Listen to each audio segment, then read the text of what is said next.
ఆనాడు ఎన్డీఆర్ఎఫ్ పెట్టాలని బైఫర్కేషన్ లో పెట్టడం, దాన్ని ఫాలో అప్ చేసినప్పుడు 2014లో ఎన్డీఏ ప్రభుత్వం ఆనాటి మంత్రి హోమ్ మినిస్టర్ అయినటువంటి రాజ్నాథ్ సింగ్ గారి చేతుల మీదుగా ఫౌండేషన్ వేసుకున్నాం. అదే మరి national institute of disaster management campus కి అయితే 2018 అప్పటి ఉపరాష్ట్రపతి వెంకయ్యనాయుడు గారి చేతుల మీదుగా శంకుస్థాపన చేసుకున్నాం. ఈ రెంట్ కూడా దగ్గర మనం చూస్తే 50 ఎకరాల భూమి ఇచ్చాం.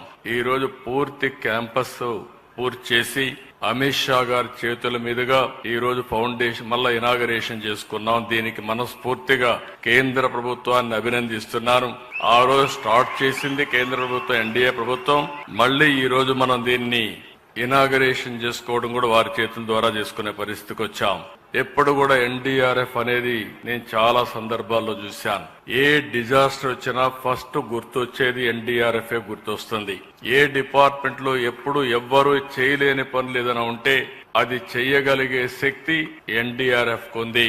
అది వాటర్ లో కావచ్చు, ల్యాండ్ మీద కావచ్చు, లేకపోతే క్రిటికల్ జంక్చర్ లో ఫారెస్ట్ లో కావచ్చు, ఎక్కడైనా సరే సమర్థవంతంగా ఎదుర్కొంటున్నారు. కొన్ని లక్షల మంది ప్రాణాలు కాపాడారు. కొన్ని లక్షల మందిని ఈ యొక్క విపత్తు వచ్చినప్పుడు వాళ్ళు కాపాడే పరిస్థితికి వచ్చారు. మన దేశమే కాకుండా విదేశాల్లో విపత్తు వస్తే 2011 జపాన్ ట్రిపుల్ డిజాస్టర్ వచ్చినప్పుడు, 2015 నేపాల్లో డిజాస్టర్ వచ్చినప్పుడు, 2023 టర్కీ భూకంపం వచ్చినప్పుడు సేవలు అందించిన ఘనత ఈ ఎన్డీఆర్ఎఫ్ కే దక్కిందని చెప్పి కూడా నేను మీకు తెలియజేస్తున్నా.